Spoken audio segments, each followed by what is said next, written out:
Pelican Bay State Prison sits at the far northern edge of California, just miles from the Oregon border, isolated by dense forests, cold ocean winds, and distance itself.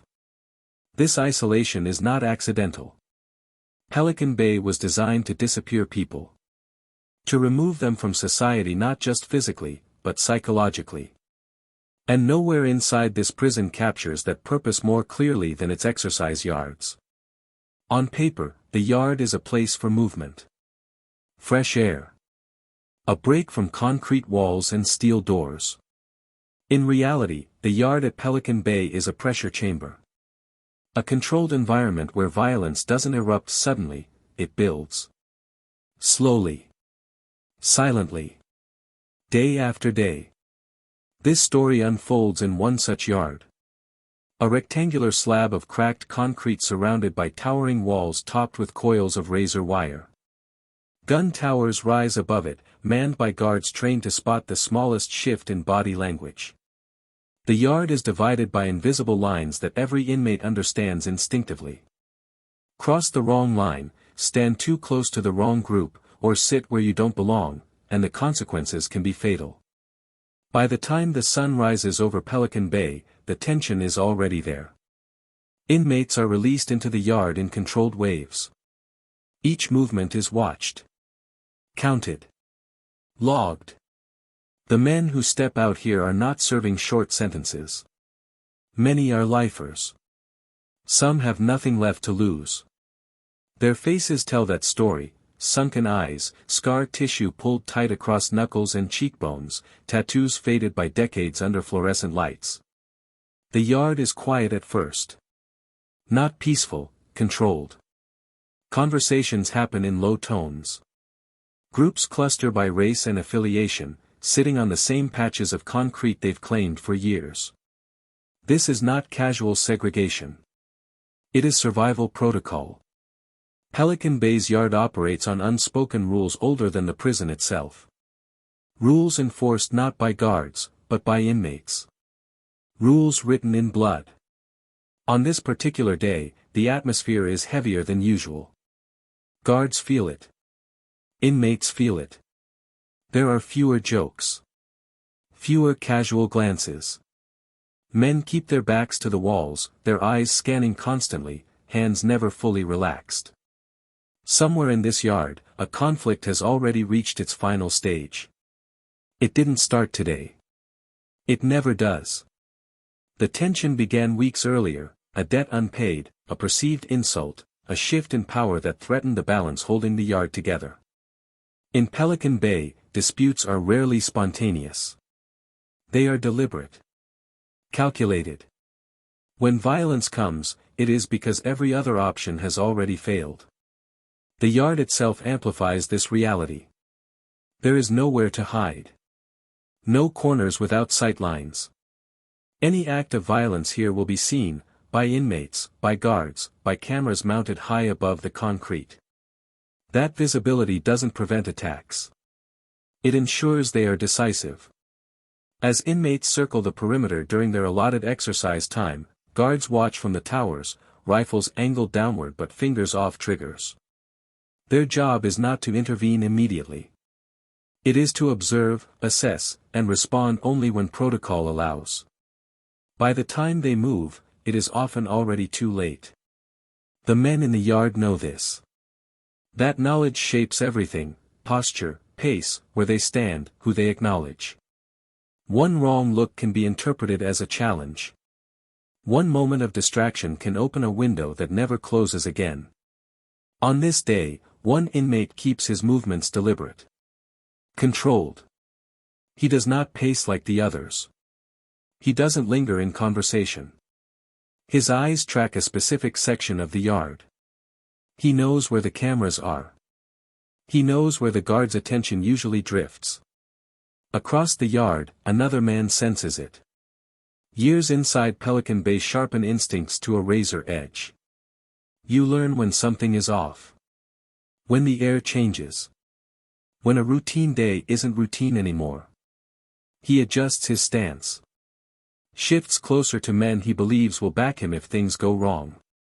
But protection in Pelican Bay is never guaranteed. The yard continues its rhythm, boots scraping concrete, distant shouts from another unit, the low hum of the prison itself. To an outsider, nothing appears unusual.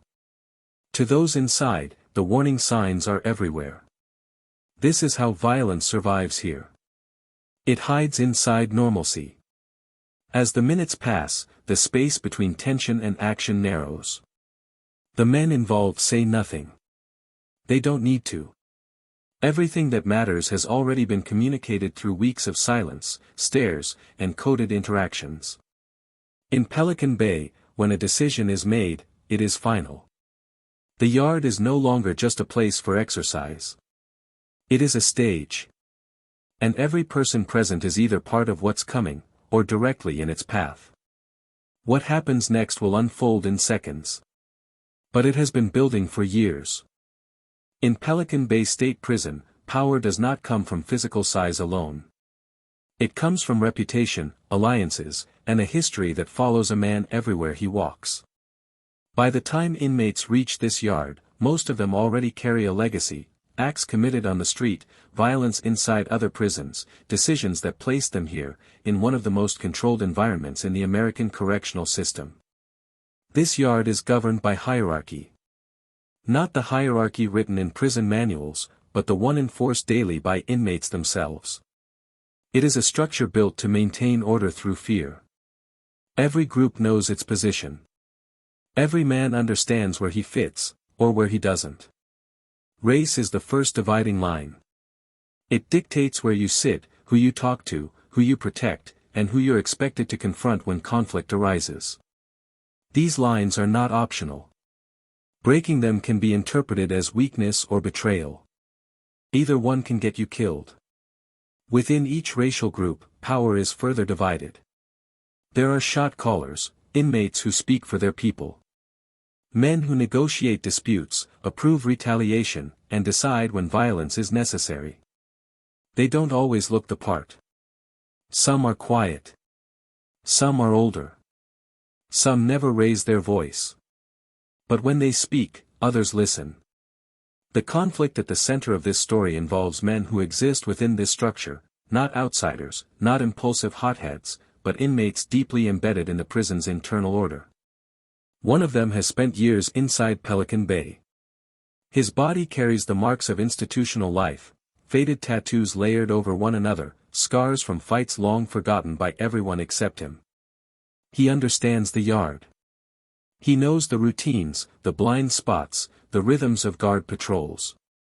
More importantly, he knows how respect works here. Respect in Pelican Bay is not earned through kindness. It is earned through consistency. Through doing what you say you will do. Through responding to challenges decisively. A man who fails to respond when tested becomes a liability, not just to himself, but to everyone aligned with him. Weeks before the day violence erupted, a problem surfaced. It began quietly. A disagreement tied to prison politics, control over space, influence, or resources. Details rarely make it into official reports. What matters is perception. One side believed they had been disrespected. The other believed they had done nothing wrong. In Pelican Bay, perception becomes reality. The men involved attempted to resolve it internally. Messages passed through intermediaries. Conversations happened in hushed tones along the yard wall, bodies angled away from cameras. No one wanted it to escalate.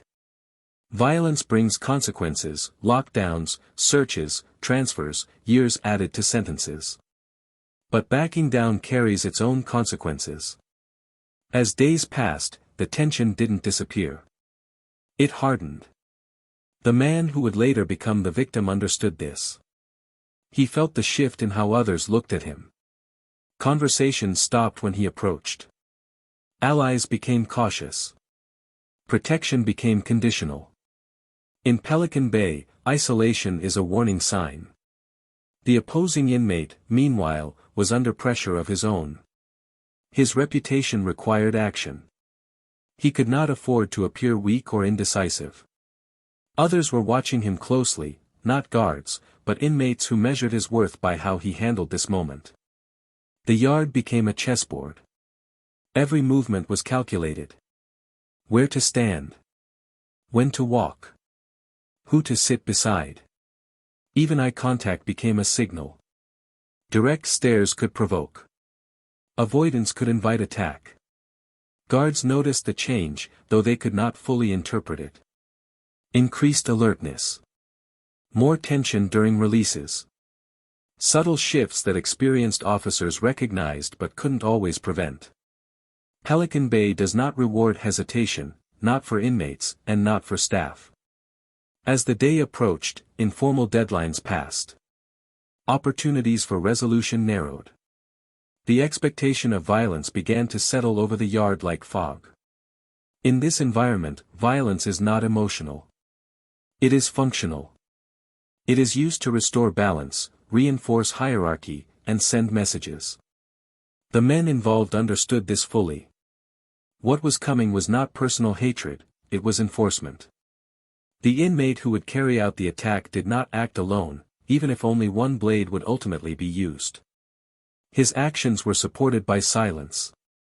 By understanding. By a system that values order through brutality. Others in the yard sensed it, too. Men who had nothing to do with the dispute positioned themselves carefully. They stayed near walls. Avoided open space. Watched hands more than faces. Survival at Pelican Bay means recognizing danger early, and staying out of its path. As yard time progressed, the pressure reached its breaking point. Whatever decision had been made was no longer reversible. The structure that governs this place had spoken, even if no words were exchanged. The men involved knew the rules. They knew the consequences. And they knew that once the line was crossed, there would be no stopping what followed. Violence at Pelican Bay does not begin with chaos. It begins with routine. When the yard gates slide open that morning, the sound is familiar, heavy steel grinding against reinforced tracks. Inmates step out one by one, eyes forward, shoulders loose, expressions neutral. To anyone watching from the outside, it looks controlled. Predictable.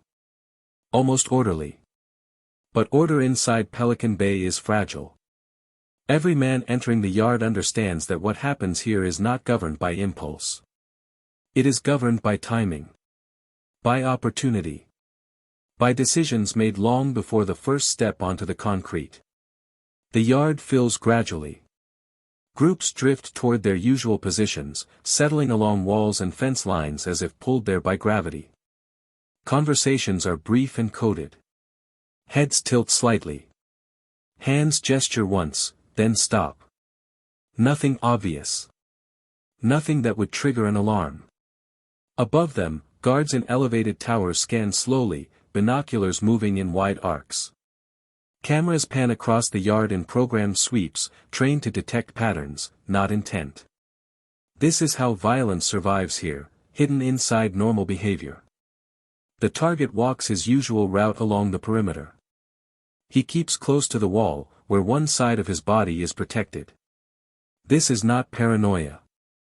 It is habit. Years inside high-security yards teach inmates how to move in ways that minimize exposure. He does not rush.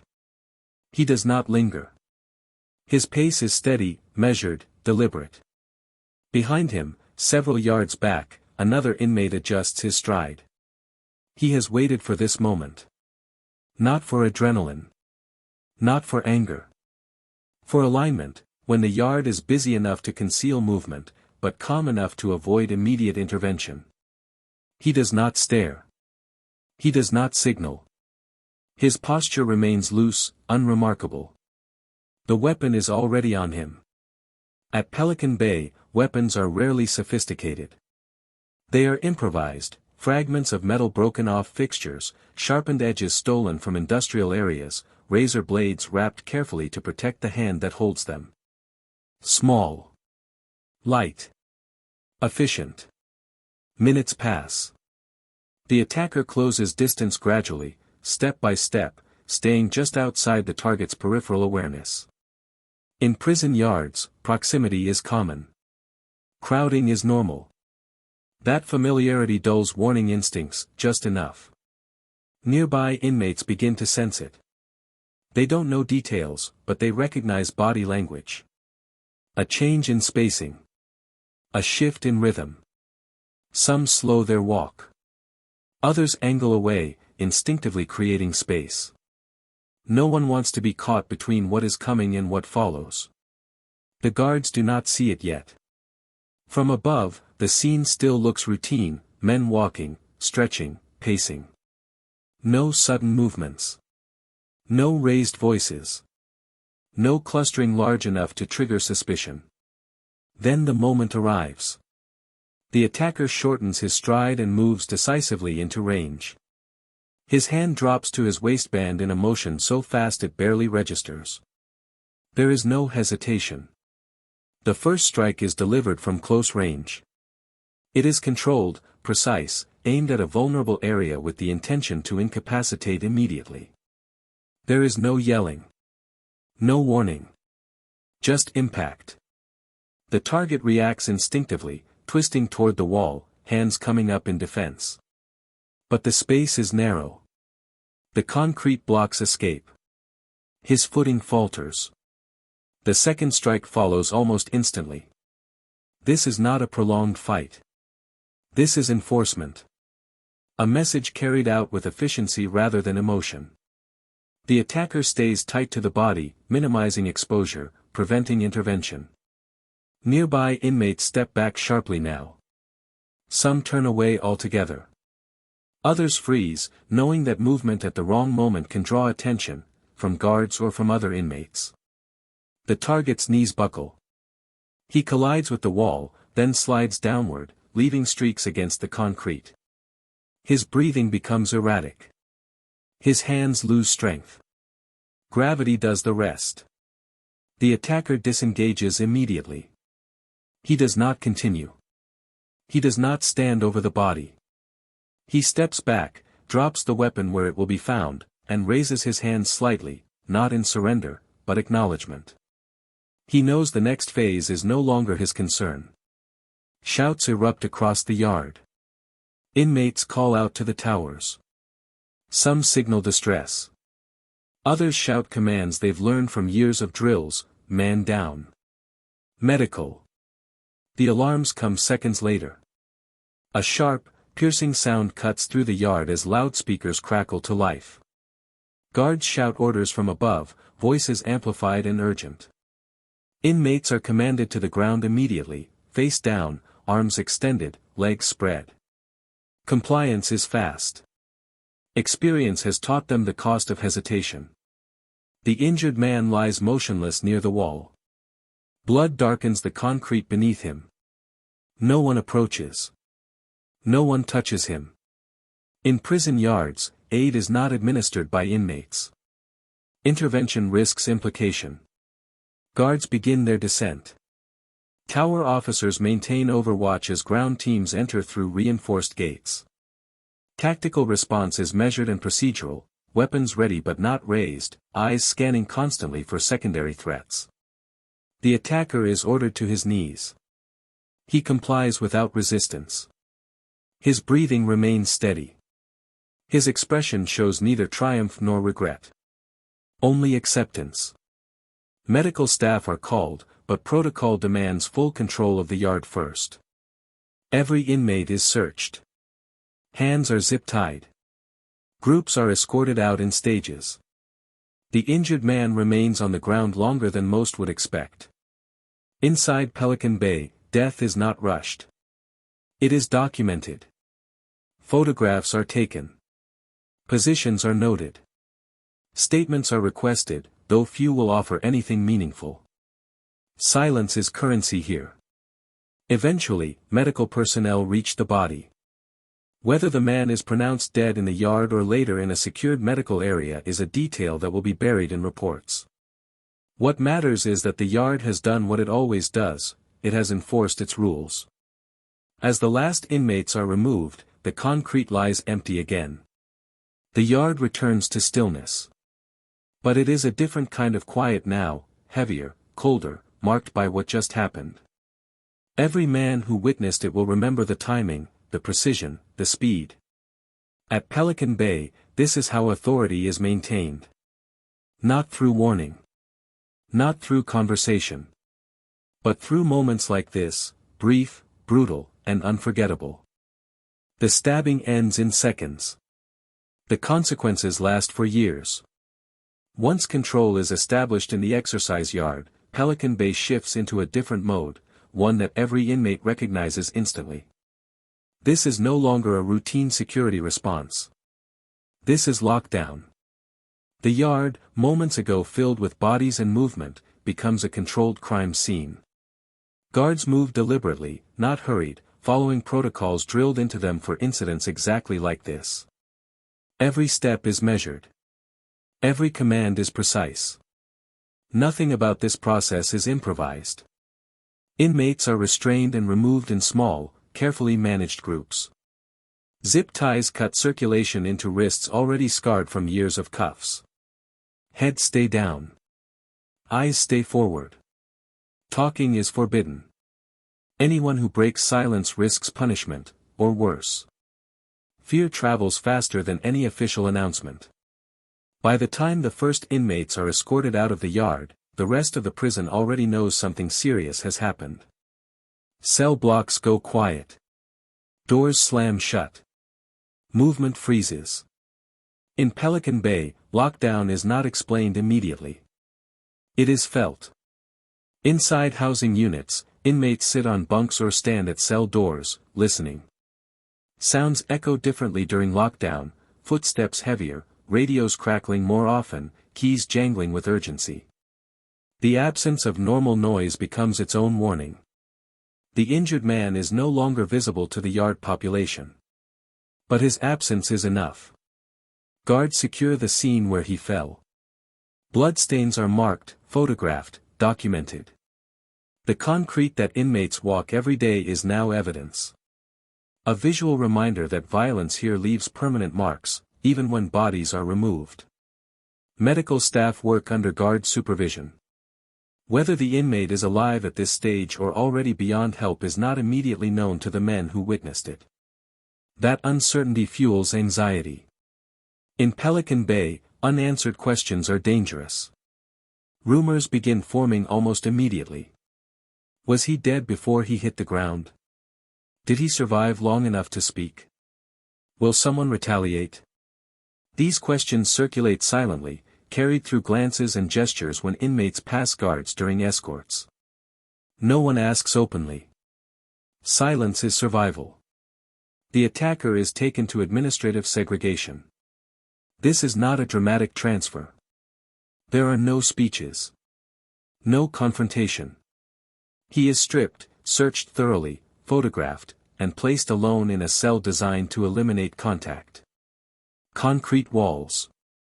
Steel door. Minimal light. Constant observation. For him, the consequences are understood. Charges may follow.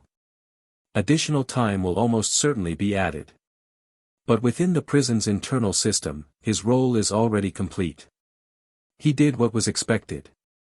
Whether he lives with pride or regret is irrelevant to the institution. The rest of the yard population bears a different burden. Lockdown stretches from hours into days. Meals are delivered cold, slid through slots in steel doors. Showers are suspended. Yard time is cancelled indefinitely. Every movement now requires permission, escort, and documentation. For inmates already living under extreme restriction, this feels like suffocation. Psychological pressure builds quickly. Inmates replay the incident in their minds, where they stood, how close they were, whether they looked too long. Witnessing violence in Pelican Bay carries risk even if you say nothing. Memory itself can become a liability. Guards conduct interviews. Most go nowhere. Inmates speak carefully, offering only what is already visible on camera. I didn't see anything. I was on the other side of the yard. I heard shouting after. The truth exists, but it is fragmented. Shared selectively. Guarded tightly. For staff, the incident triggers internal reviews. Use of force protocols are examined. Camera footage is pulled. Timelines are reconstructed minute by minute. Questions are asked about response speed, positioning, and whether warning signs were missed. Pelican Bay does not tolerate mistakes, at least not officially. But the reality is harsher. In an environment like this, prevention has limits. The yard is designed to control movement, not intent. And intent is invisible until it acts. Inside the housing units, tension remains high. Inmates belonging to the same affiliations involved in the incident are watched closely. Guards pay attention to body language, communication attempts, subtle signs of escalation. A single retaliatory act could trigger a chain reaction, one the prison cannot afford. Fear is not limited to inmates. Correctional officers understand the stakes. Lockdowns increase stress on staff. Long hours. Heightened alertness. The constant possibility that violence could erupt again, not in the yard this time, but in a unit, a shower area, a hallway. Everyone is on edge. Days later, limited movement resumes under heavy supervision. But nothing feels normal. The yard is reopened eventually, the same concrete, the same walls, the same razor wire. Yet inmates step onto it differently now. They avoid the exact spot where the blood fell. Some refuse to walk that perimeter at all. The space carries memory. Violence at Pelican Bay does not fade quickly. It reshapes behavior. It redraws invisible boundaries. Men who once felt protected now feel exposed. Alliances shift. Power recalibrates. For some inmates, the incident serves as a warning, a reminder of how fragile survival truly is here. For others, it reinforces belief in the system that governs the yard, that order is maintained through force, and force must be answered decisively. The victim's name may appear briefly in official statements. But inside the prison, names matter less than outcomes. What matters is that a line was crossed, and the prison responded. As lockdown eases, the institution returns to its routines, counts, meals, movement schedules. From the outside, it looks like normalcy has been restored. Inside, nothing is ever quite the same. Pelican Bay absorbs violence the way concrete absorbs blood, visibly at first, then invisibly, permanently altered beneath the surface. And every man who walks that yard from this point forward understands one truth more clearly than before. Routine can collapse at any moment. And when it does, there is nowhere to run. The stabbing in the Pelican Bay exercise yard was over in seconds, but the consequences stretched far beyond that brief, violent moment. In a place like this, the fallout of a single act is never contained. Every corner of the prison, every cell, every set of eyes moving behind bars absorbs it, carries it forward, and reshapes the environment. For the inmate who committed the attack, the world narrowed instantly. Stripped of his freedom beyond the usual constraints, he was escorted to administrative segregation. His hands were cuffed, then zip-tied, then checked again. Every movement was controlled, every breath observed. The concrete cell he entered was unremarkable at first glance, a single bed, a steel toilet, a door that closed with a metal clang, but for him it became a prison within a prison. Isolation here is not just physical, it is a mental pressure designed to strip away distractions and force reflection. He had acted violently, and now the system would respond, slowly and methodically, with all its weight. Meanwhile, the yard was emptying, the echoes of the incident still reverberating off the high walls and razor wire. Guards continued to document the scene where the victim fell. Bloodstains were photographed, labeled, and left to dry, permanent reminders of what had occurred. These marks were both evidence and warning. Violence leaves an imprint, visible and invisible, and Pelican Bay is designed to remember. Inside the housing units, tension settled like dust in a sunbeam. Men sat on bunks, stared at walls, or leaned against cell doors, their eyes tracing the familiar concrete paths they had walked countless times, now carrying the weight of memory. Even without speaking, fear circulated. In Pelican Bay, silence is language, and everyone understood the message: something had changed, and it would not be forgotten. Weeks passed. Outside lawyers filed motions, correctional officers wrote reports, and the state began its investigation. For those outside the walls, the incident became a case file, a series of forms, hearings, and numbers. Within Pelican Bay, however, the consequences were immediate and lived. The attacker faced formal charges: assault with a deadly weapon, attempted murder, possible homicide if the victim did not survive, but the yard had already passed its judgment. Reputation, respect, fear, these were currencies just as real as legal sentencing. For the victim, recovery was unpredictable. Physical injuries healed unevenly, psychological scars deepened in ways no medicine could easily touch. Simple routines, once taken for granted, became fraught with danger. Walking to meals, passing by groups of men, even opening a cell door, every action carried potential threat. He carried the memory of the knife, the suddenness, the sound of impact, and the fleeting seconds of sheer panic. In Pelican Bay, memory is never neutral. It is a tool and a weapon, shaping behavior long after the concrete has been cleaned and the blood dried. Across the prison, the dynamics of power shifted. Alliances formed and dissolved silently. Men who had once wielded influence now reconsidered their positions. Those who executed violence decisively, whether sanctioned by unspoken codes or not, had gained a form of authority impossible to quantify on paper but immediately recognizable in every glance and gesture. Walking the yard required new calculations. Routes were altered, perimeters avoided, habits adjusted. The same space, the same walls, had changed in subtle but permanent ways. Lockdowns became a template for future incidents. The administration reviewed every decision, every movement, every second that followed the stabbing. Camera angles were re-evaluated. Staffing patterns adjusted. Training protocols rewritten. The goal was always prevention, yet everyone understood the truth: no system could predict intent.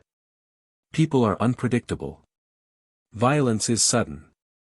And in a place built to contain humans, containment is never absolute. Correctional officers, too, carried the incident forward. For them, stress accumulated silently. Each guard who had been on duty the day of the stabbing replayed it in their minds. Could they have acted faster? Could they have prevented it? Even minor errors, real or perceived, felt monumental. Some slept poorly. Others stayed vigilant, eyes scanning the yard constantly, conscious that a lapse could have fatal consequences. Within Pelican Bay, no one is immune to fear, neither inmate nor officer. Months passed. Legal proceedings advanced slowly, as the state bureaucracy always does.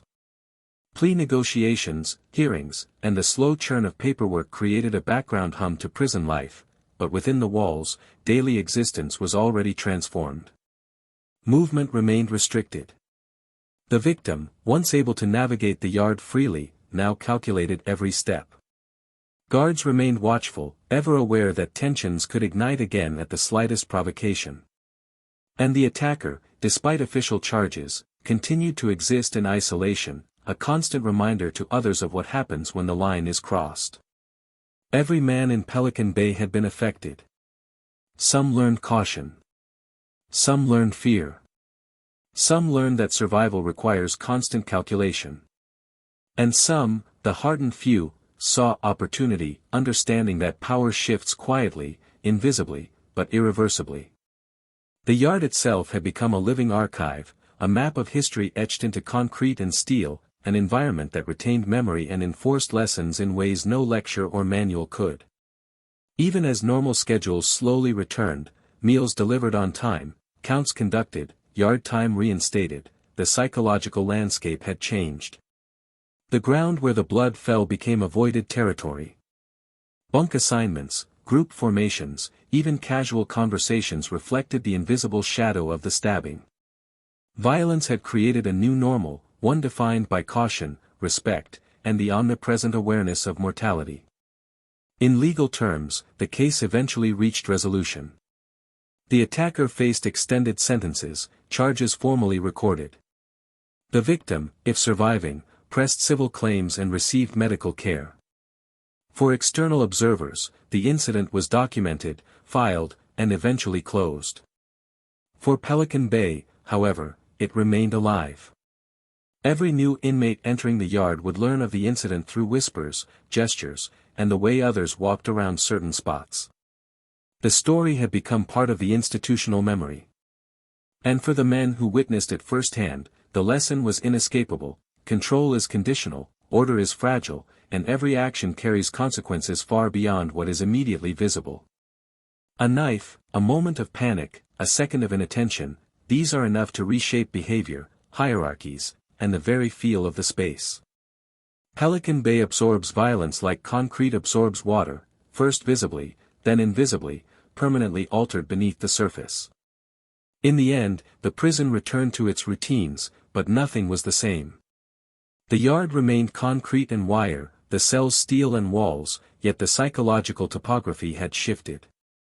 Men walked differently, guards observed more keenly, and memory lingered in subtle ways.